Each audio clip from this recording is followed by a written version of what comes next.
The first time Bella Garner dropped her favorite massage oil, she didn't think much of it. The second time, it seemed like bad luck. But when the small glass bottle slipped from her fingers for the third time that morning, shattering across the pristine marble floor of the Grand Pinnacle Hotel's luxurious spa, she knew today wasn't going to be kind to her. "Everything okay in there?" called Mia, the spa receptionist, her voice carrying through the lavender-scented hallway. "Just my life falling apart one essential oil at a time," Bella called back, already reaching for the dustpan. She knelt down, carefully sweeping up the glass fragments while trying not to breathe in the overwhelming scent of eucalyptus that now permeated the treatment room. The oil had been expensive, a special blend she'd saved up for, and watching it soak into the floor tiles felt like watching her rent money disappear. At 26, Bella was the newest massage therapist at the Oasis Spa, the crown jewel wellness center inside the five-star Grand Pinnacle Hotel. After working at budget spas for 4 years, landing this position had felt like winning the lottery. The pay was better, the facilities were immaculate, and the clients, well, they were the kind of people who didn't blink at dropping hundreds on a single treatment. Today marked her 3rd week, and she was still trying desperately to prove she belonged. After cleaning up the mess and washing her hands, Bella checked her schedule. Her first appointment wasn't for another 30 minutes, so she decided to restock her room. As she walked toward the supply closet, her phone buzzed with a text from her roommate. "Rent's due tomorrow. You got your half," Bella sighed. She'd have to dip into her emergency savings again. Between student loans and helping her mother with medical bills, her financial situation was precarious at best. This job was supposed to change all that if she could just hold on to it. The supply closet was located near the staff entrance, which connected to the hotel's service corridor. As Bella gathered fresh towels, the door swung open unexpectedly, catching her off guard. She stumbled backward, sending the carefully stacked towels flying. "I'm so sorry," said a deep voice as a pair of hands reached out to steady her. Bella looked up into the most striking pair of green eyes she'd ever seen. They belonged to a tall man in a perfectly tailored charcoal suit that probably cost more than her monthly salary.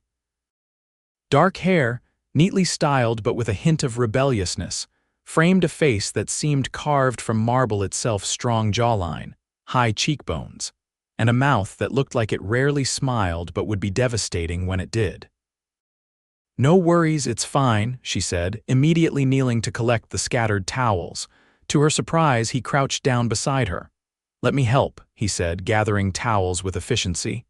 "You really don't have to," Bella started. "I insist, it was my fault." His voice was authoritative yet warm, with the confidence of someone accustomed to being obeyed. As they worked together, Bella noticed his hands strong, with manicured nails, but not soft. These were hands that had done real work at some point. When they finished, he handed her the last towel, their fingers brushing briefly. "Thank you, mister," she said. Ethan King." He stood up, towering over her. "And you are?" "Bella Garner. I'm a massage therapist here." Something flickered in his eyes, interest, perhaps, or simple recognition. "How long have you worked at the Oasis?" "Just a few weeks. Still getting my bearings." He nodded, seemingly satisfied with her answer. "Well, Miss Garner, I hope the rest of your day improves." With that, he continued down the corridor, leaving Bella staring after him. There was something familiar about him, though she couldn't place it. Probably just another wealthy hotel guest who'd taken a wrong turn looking for the gym. Shrugging it off, Bella returned to her treatment room. Her first client, a middle-aged woman who introduced herself as Catherine King, arrived precisely on time. "I hear you're the best deep tissue therapist in the building," Catherine said as she settled onto the massage table. Bella blinked in surprise. "That's very kind, but I've only been here 3 weeks, Catherine waved dismissively. "My nephew recommended you, said you have what did he call it, magic hands." "Your nephew?" Bella frowned, trying to remember any male clients she'd had. There hadn't been many. "Ethan. This is his hotel." Well, one of them. Bella nearly dropped the massage oil she just picked up. Ethan King is your nephew, her mind raced. The man from the hallway owned the hotel, that meant he was.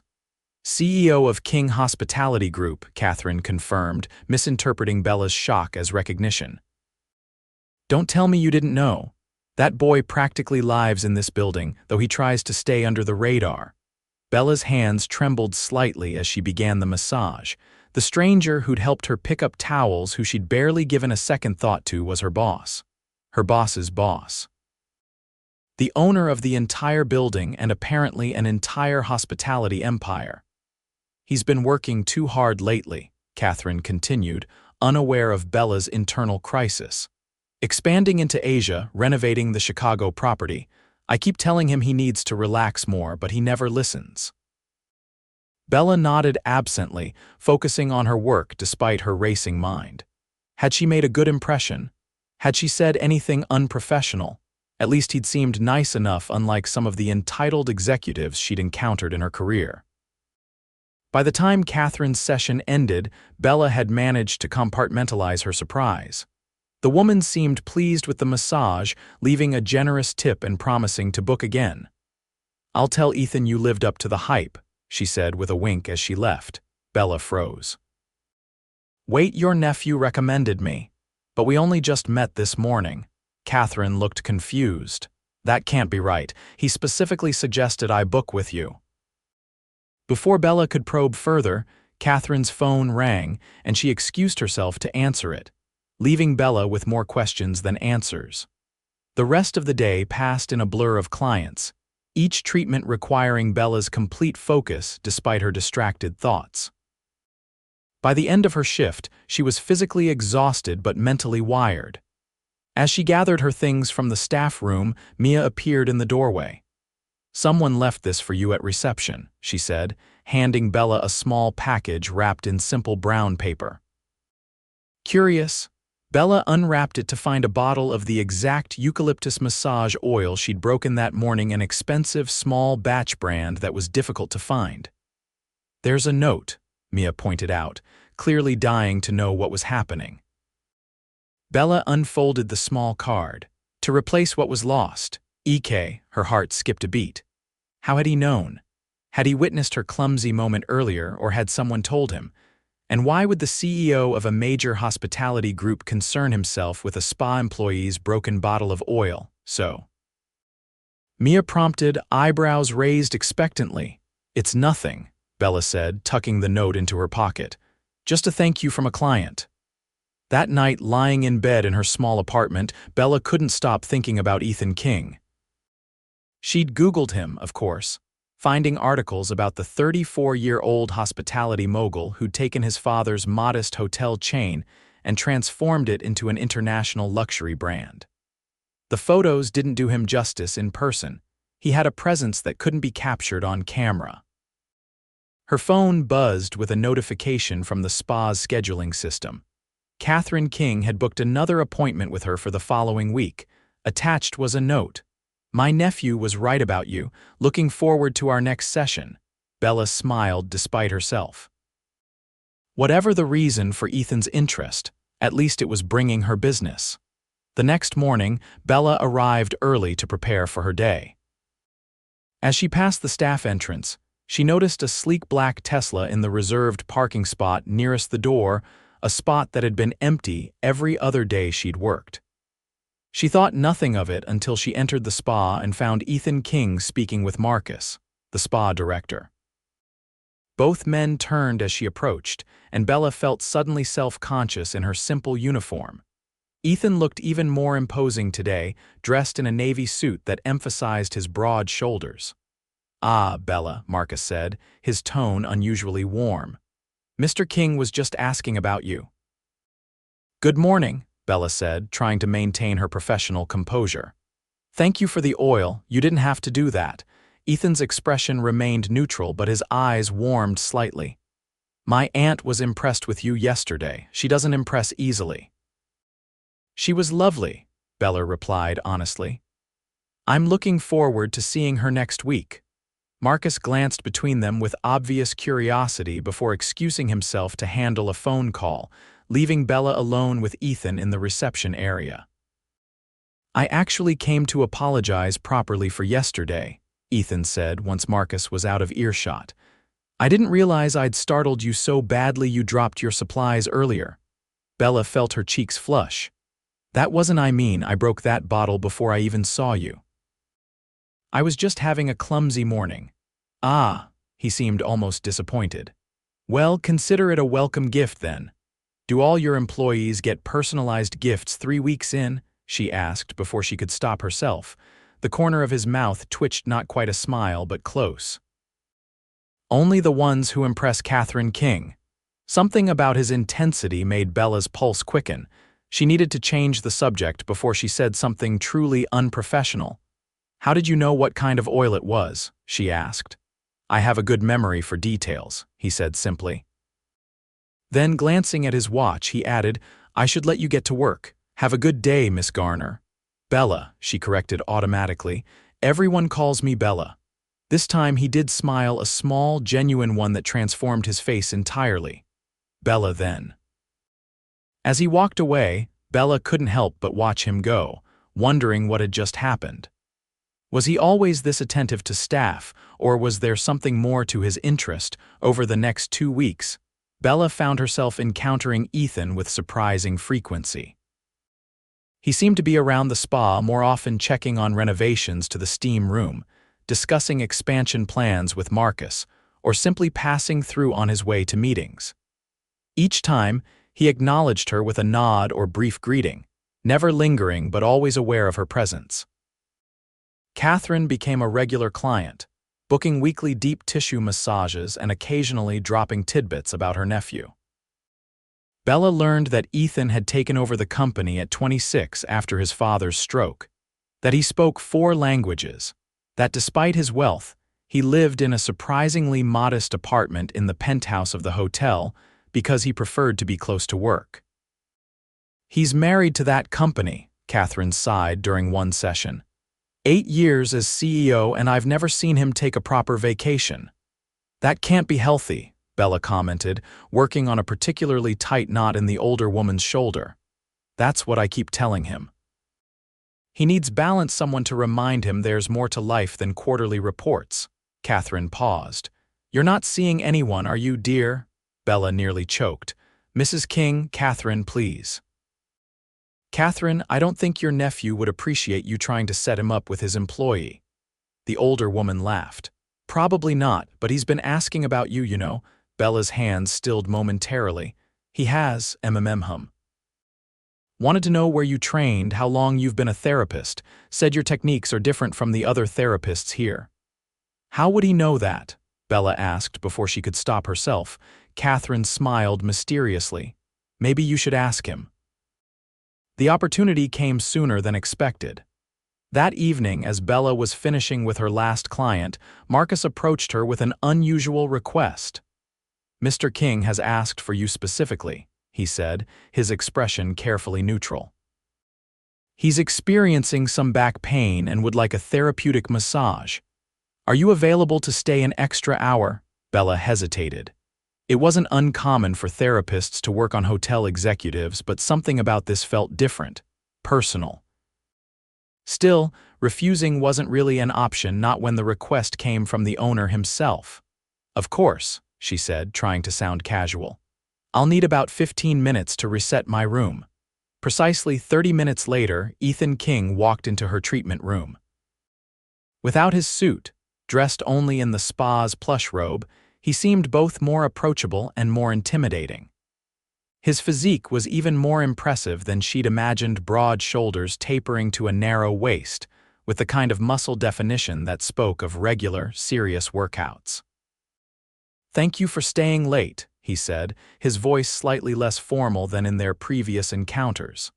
"It's no problem," she replied, maintaining her professional demeanor. "Marcus mentioned you're having back issues." Ethan nodded, rolling his shoulders slightly, upper back and neck. "Too many hours at the computer, I suspect." "Let's see what we can do about that," Bella said, falling back on her training. "I'll step out while you get comfortable on the table." Face down to start, please." When she returned, Ethan was positioned as instructed, his face resting in the massage table's face cradle. Bella took a deep breath and began her work, starting with gentle pressure to warm up the muscles before gradually working deeper. "Your aunt wasn't exaggerating about your skills," Ethan murmured as she worked on a particularly tight spot between his shoulder blades. "You've discussed my massage techniques with your aunt?" Bella asked, allowing a hint of amusement into her voice. "She's rather fond of you," he replied. "Says you're the only therapist who's ever fixed her shoulder properly." "That's high praise." Bella moved to his neck, feeling the tension there. "You're carrying a lot of stress here, occupational hazard. Running hotel empires is stressful, who would have thought?" She teased gently, then immediately worried she'd overstepped, but Ethan chuckled a deep, pleasant sound she hadn't heard before. "The empire runs itself most days. It's the people that are complicated." As she worked, Bella found herself relaxing into their conversation. Ethan asked about her training, her career path, how she'd ended up at the Oasis. In turn, she learned more about him, how he'd initially resisted joining the family business, studying architecture instead, before eventually finding his way back to hospitality. "I wanted to design buildings, not manage them," he admitted. "But when my father got sick, plans changed." "Do you regret it?" she asked, working on his arm now. There was a pause. "Not anymore." The session continued, their conversation flowing naturally between professional and personal topics. By the time Bella finished, she realized she'd gone 15 minutes over the scheduled hour, completely lost in their interaction. "I'm sorry I didn't realize the time," she said, stepping back. Ethan sat up, rolling his shoulders experimentally. "Don't apologize. That's the best I've felt in months." His gaze met hers, and something electric passed between them, an acknowledgement of the connection that had been building. "I'd like to book regular sessions," he said. "If that's all right with you." "Of course," Bella replied automatically, though her heart raced at the prospect. "I'll make sure to keep slots available." As he was leaving, Ethan paused at the door. "Bella, thank you." Something in his tone suggested he was thanking her for more than just the massage. Over the next month, Ethan became one of Bella's regular clients, booking a session every Tuesday evening. Their conversations deepened with each meeting, gradually shifting from polite exchanges to meaningful discussions about their lives, beliefs, and dreams. Bella learned about Ethan's childhood traveling between hotels with his father, his passion for architectural preservation, his quiet philanthropy supporting art education in public schools. In turn, she found herself sharing parts of her life she rarely discussed with others: her mother's ongoing battle with multiple sclerosis, her abandoned dream of becoming a physical therapist due to financial constraints, her love of botanical illustration that she pursued in her limited free time. Outside their weekly sessions, their paths crossed frequently in the hotel. Ethan would appear in the spa cafe while she was on break, casually joining her table with some pretext about needing her input on the spa's renovation plans. Bella would spot him in the lobby and find herself taking the long route back from lunch just to exchange a few words. The staff noticed. Whispers followed her through the spa corridors. Mia waggled her eyebrows whenever Ethan's name appeared in the booking system. Marcus watched their interactions with calculating eyes, clearly trying to determine if there was cause for concern. "You're playing with fire," her roommate warned when Bella confessed her growing feelings. "Office romances are complicated enough without the power differential." "There's no romance," Bella insisted, though even she didn't believe it anymore. "We're friendly, that's all." But the truth was undeniable: she was falling for Ethan King. And based on the way his eyes followed her, the way he found excuses to be near her, the way his professional facade slipped whenever they were alone, she suspected the feeling was mutual. The situation came to a head during a charity gala hosted at the hotel. The Oasis staff had been asked to provide mini treatments for guests in a special relaxation lounge. Bella was demonstrating a chair massage technique when she looked up to find Ethan watching her from across the room, his expression unreadable. Later, as the event was winding down, he approached her at the beverage station where she was taking a quick break. "You're good with people," he observed, standing closer than strictly necessary. "Everyone you worked with tonight looked 10 years younger afterward." Bella smiled. "That's the goal. Though I doubt 15 minutes in a massage chair can reverse a decade of aging. You'd be surprised what the right hands can accomplish in 15 minutes. His voice had dropped slightly, and the double entendre hung between them. Bella felt her cheeks warm. "Mr. King back to Mr. King now?" he asked, his eyes twinkling. "I thought we were past that."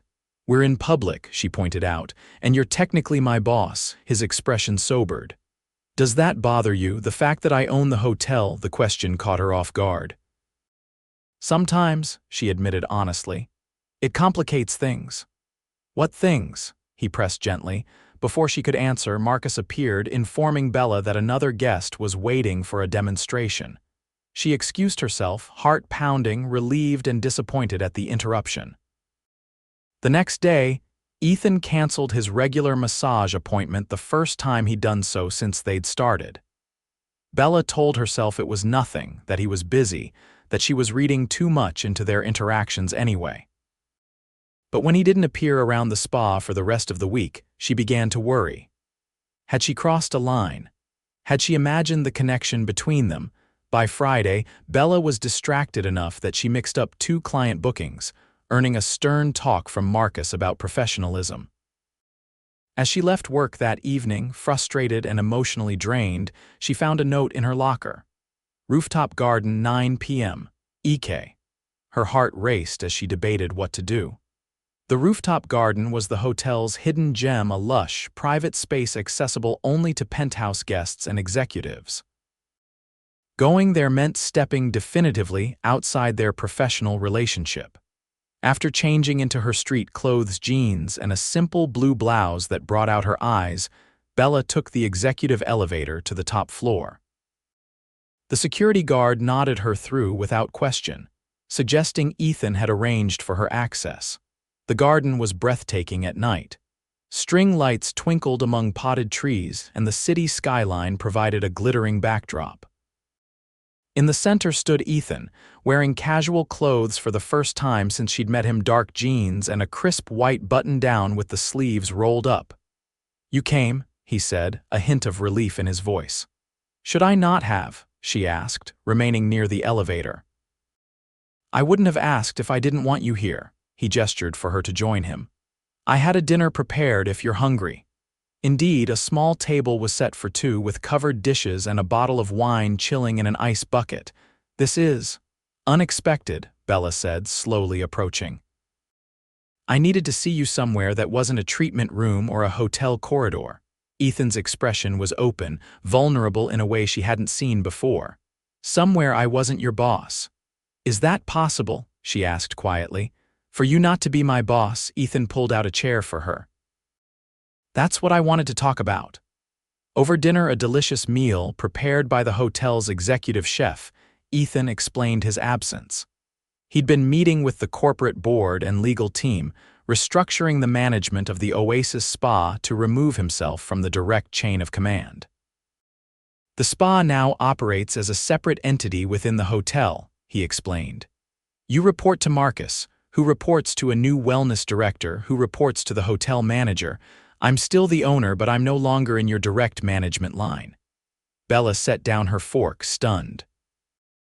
"You reorganized your entire corporate structure because of me." "Because of us," he corrected. "Because what's happening between us is important enough to do this properly." "And what is happening between us exactly?" Bella asked, her heart pounding. Ethan reached across the table, taking her hand in his. "I'm falling in love with you, Bella. I have been since that first day when you were picking up towels and didn't have a clue who I was." Her breath caught. "That's why you sent Catherine to me," he nodded. "I needed to know if you were as exceptional as you seemed. She's my toughest critic." "And did I pass inspection?" Bella couldn't help the slight edge in her voice. "With flying colors," he said, squeezing her hand. But that's not why I'm here now.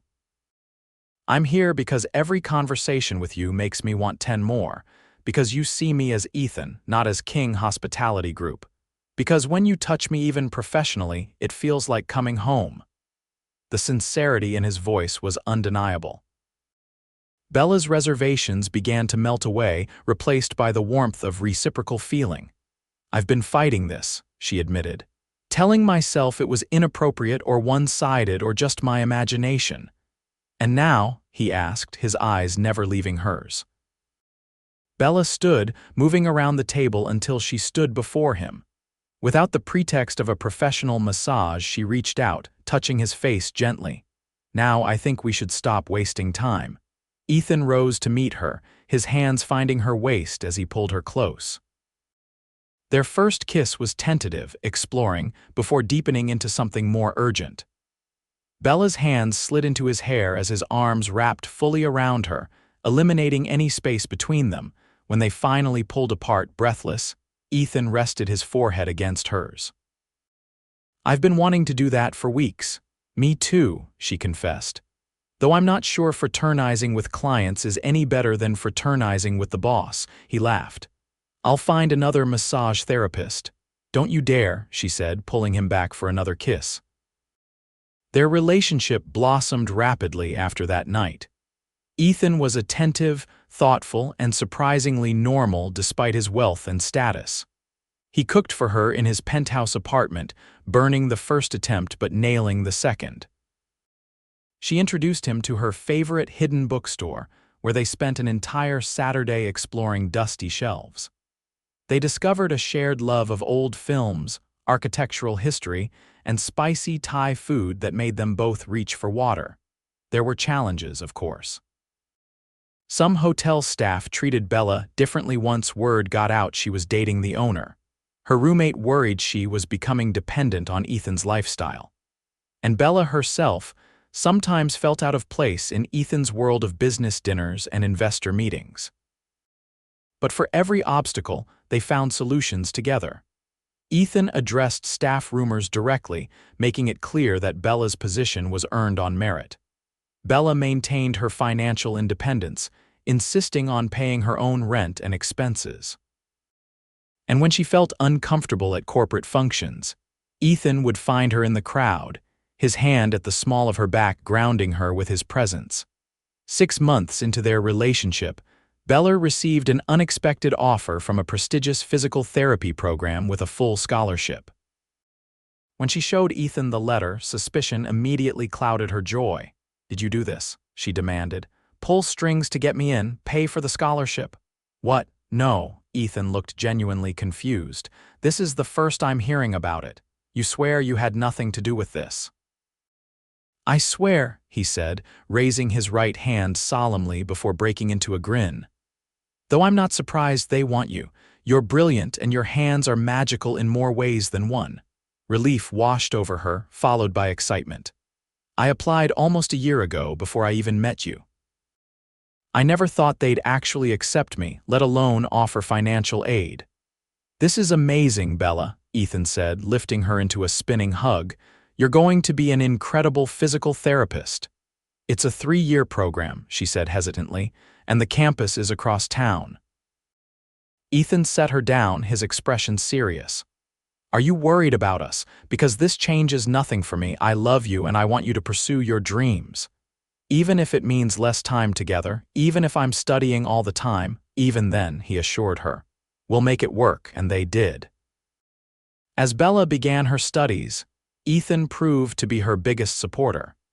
He transformed one of the bedrooms in his penthouse into a study for her, equipped with everything she might need. He quizzed her on anatomy terms, listened to her practice presentations, and never complained when she fell asleep on her textbooks instead of joining him in bed. In turn, Bella brought balance to Ethan's life. She insisted on technology-free weekends where they explored the city or simply relaxed together.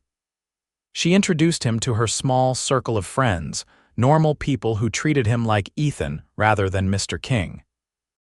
And on the rare occasions when corporate stress threatened to overwhelm him, She would pull him into their bedroom and use her massage skills to work the tension from his body. 1 year into their relationship, during a weekend trip to the coast, Ethan proposed on a deserted beach at sunrise. The ring was elegant but not flashy, a sapphire that matched Bella's eyes surrounded by small diamonds. "I don't want to wait anymore," he said, kneeling in the sand. "This past year has shown me what matters in life, and it's you, us, the partnership we've built." Bella's eyes filled with tears as she pulled him to his feet. "Yes," she whispered against his lips. "1,000 times yes." They married 6 months later in the rooftop garden where they'd shared their first kiss. It was a small ceremony, just family and close friends, followed by a reception in the hotel's ballroom that was notably relaxed for such a high-profile couple. Catherine King, resplendent in blue, claimed full matchmaking credit in her speech, making everyone laugh.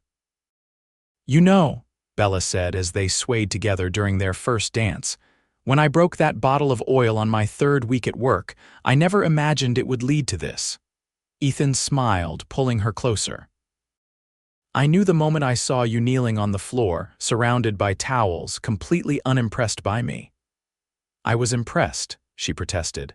"Just not because you were Ethan King, hotel magnate. I was impressed because you got on the floor to help me." "Best decision I ever made," he murmured against her hair.